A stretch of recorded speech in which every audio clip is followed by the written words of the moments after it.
रवि प्रदोष व्रत। नमस्कार दोस्तों, आप सभी का स्वागत है आपके अपने चैनल पर। ओम नमः शिवाय, हर हर महादेव।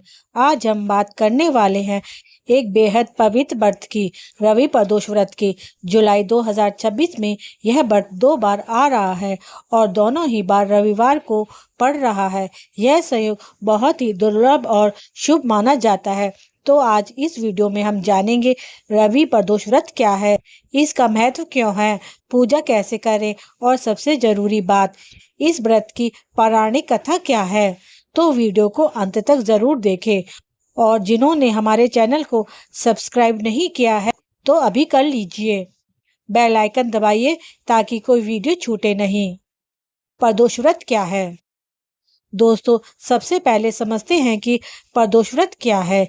हिंदू पंचांग के अनुसार हर महीने में 2 पक्ष होते हैं, एक शुक्ल पक्ष और एक कृष्ण पक्ष।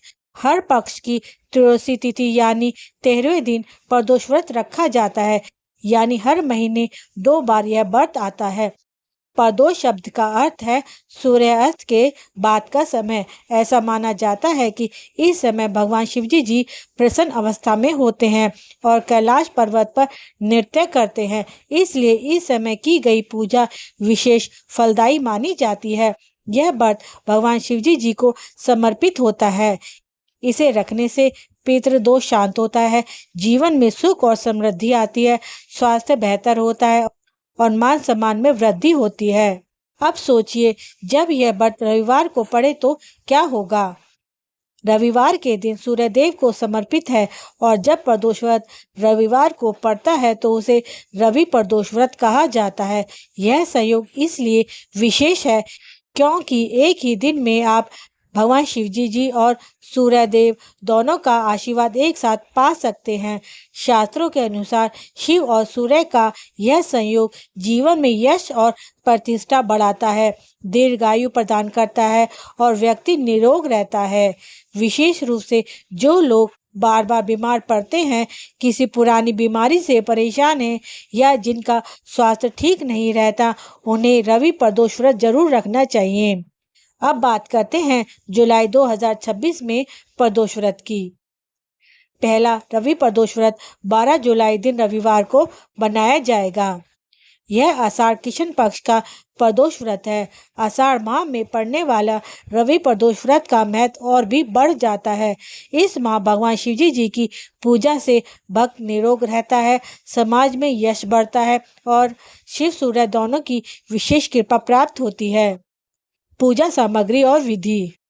चलिए अब जानते हैं इस व्रत की पूजा विधि और किन किन चीजों की जरूरत होती है।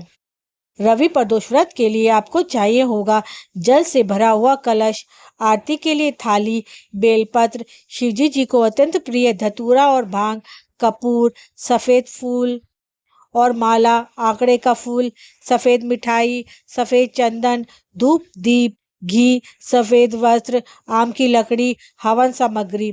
ध्यान दें, सफेद रंग की इस पूजा में विशेष महत्व रखा जाता है।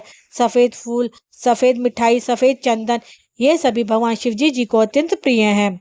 पूजा विधि। अब जानते हैं पूजा कैसे करें। पहला चरण, प्रातःकाल को तैयारी। रवि प्रदोष व्रत के दिन सुबह जल्दी उठें, नित्य कर्मों से निवृत्त होकर स्नान आदि करें, स्वच्छ वस्त्र धारण करें, हो सके तो सफेद या पीले रंग का वस्त्र धारण करें। फिर शिवजी जी का प्रातःकालीन पूजन करें। दूसरा चरण, दिन भर का व्रत। इस दिन पूरे दिन निराहार रहें। यदि पूर्ण उपवास संभव ना हो तो नमक रहित भोजन करें। दिन भर मन ही मन में पंचाक्षर मंत्र ओम नमः शिवाय, ओम नमः शिवाय, ओम नमः शिवाय, ओम नमः शिवाय, ओम नमः शिवाय, ओम नमः शिवाय, ओम नमः शिवाय का जाप करें। यह मंत्र बहुत शक्तिशाली है। जब भी मन भटके इस मंत्र को जपें, मन शांत हो जाएगा। तीसरा चरण, सूर्यास्त के बाद की पूजा। सूर्यास्त के बाद पुनः स्नान करें, फिर शिवजी जी का षडोपचार पूजन करें, यानी 16 तरीकों से उनकी पूजा करें। हवन, आसन, अर्घ, आचमन और इसी तरह क्रमशः नैवेद्य में चढ़ाएं। जौ का सत्तू, घी और शक्कर। चौथा चरण, दीपक स्थापना। अब 8 दिशाओं में 8 दीपक रखें। प्रत्येक दीपक की स्थापना करें और उन्हें 8 बार नमस्कार करें। यह क्रिया अत्यंत महत्वपूर्ण है। यह आपके जीवन में सभी कोनों और दिशाओं से नकारात्मकता दूर करती है। 5वां चरण नंदी पूजा। इसके बाद नंदेश्वर यानी नंदी बैल को जल और दूर्वा खिलाएं, उन्हें स्पर्श करें और फिर शिव पार्वती जी नंदी जी से प्रार्थना करें। अंत में मंत्र जाप करें, ओम नमः शिवाय, ओम नमः शिवाय, ओम नमः शिवाय, ओम नमः शिवाय, ओम नमः शिवाय, ओम नमः शिवाय, शिवाय नमः, शिवाय नमः। इनमें से किसी एक मंत्र का कम से कम 108 बार जाप करें। माला लेकर बैठे, आंखें बंद करें और पूरी श्रद्धा से जाप करें। और अब दोस्तों, अब सभी का इंतजार खत्म। अब हम सुनेंगे रवि प्रदोष व्रत की पौराणिक कथा। पुराने समय की बात है, सर्व प्राणियों के कल्याण के लिए माँ गंगा ने तट पर एक विशाल ऋषियों का संयोजन हुआ। उस सभा में महर्षि व्यास के परम शिष्य सूत जी महाराज हरि कीर्तन करते हुए पधारे। उन्हें आता देख सौनकादि 88,000 ऋषि मुनि खड़े हो गए और दंडवत प्रणाम किया। सूत जी ने सभी को हृदय से लगाया और आशीर्वाद दिया। सभी आसन ग्रहण करने के बाद सौनकादि ऋषियों ने पूछा, हे पूज्येश्वर, कृपा करके यह बताइए कि यह मंगलकारी और कष्ट निवारण प्रदोष व्रत सबसे पहले किसने किया और उसे क्या फल मिला। सूत जी बोले, आप सभी शिव के परम भक्त हैं। आपकी भक्ति देखकर मैं यह कथा सुनाता हूँ, तो ध्यान से सुनो। एक गांव में एक अत्यंत दीन और गरीब ब्राह्मण रहता था।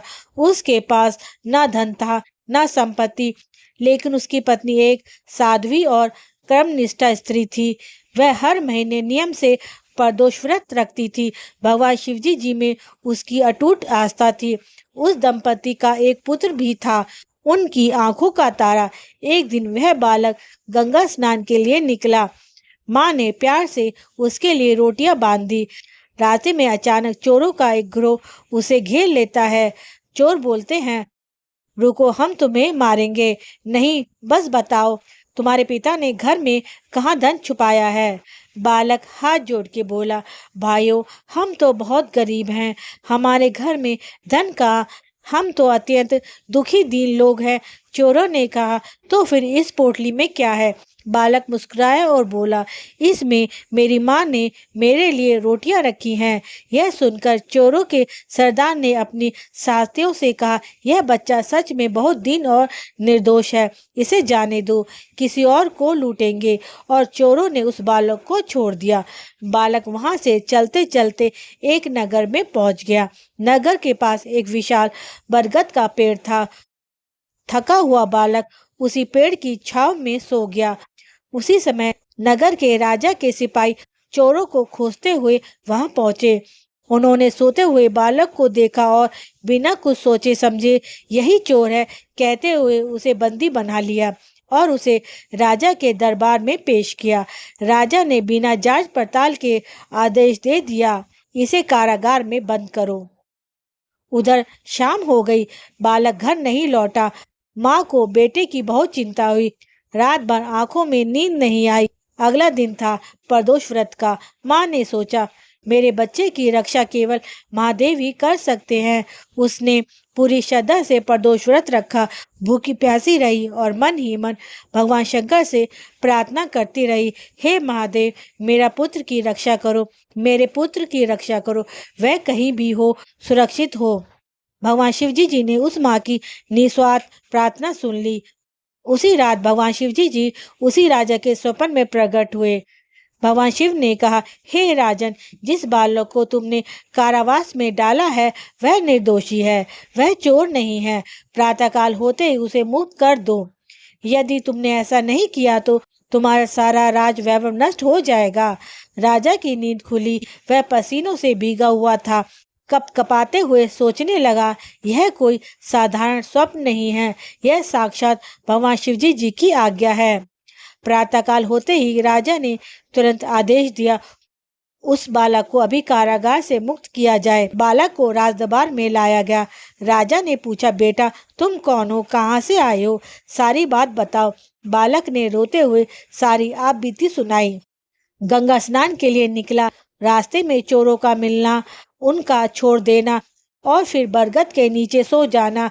राजा का हृदय पिघल गया। उसने तुरंत अपने सिपाहियों को उस बालक के घर भेजा और उसके माता पिता को दरबार में बुलाया। गरीब ब्राह्मण और उसकी पत्नी डरते कांपते दरबार में पहुंचे। राजा ने उन्हें देखकर कहा, घबराइए मत, आपका बेटा बिल्कुल सुरक्षित है और निर्दोष है। यह तो भगवान शिवजी जी की कृपा है। उन्होंने रात को मुझे स्वप्न में आदेश दिया है। राजा ने उस साधु माँ की भक्ति और श्रद्धा को नमन किया और उसने उस गरीब ब्राह्मण परिवार को 5 गांव दान में दिए ताकि वे जीवन भर सुख शांति से रह सकें। भगवान शिवजी जी की कृपा से वह परिवार सदा के लिए सुखी हो गया।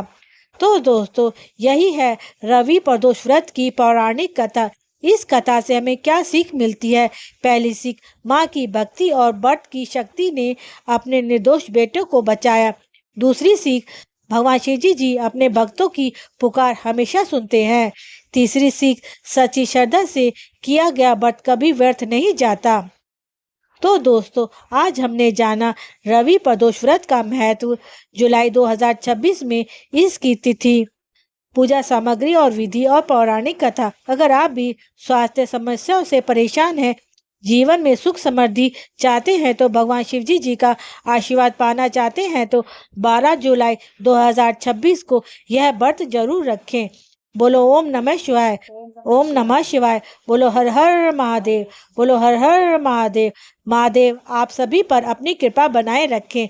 अगर आपको यह वीडियो अच्छी लगी हो तो लाइक करें, सब्सक्राइब करें और इसे अपने परिवार और दोस्तों के साथ शेयर जरूर करें ताकि वे भी इस व्रत का लाभ उठा सके।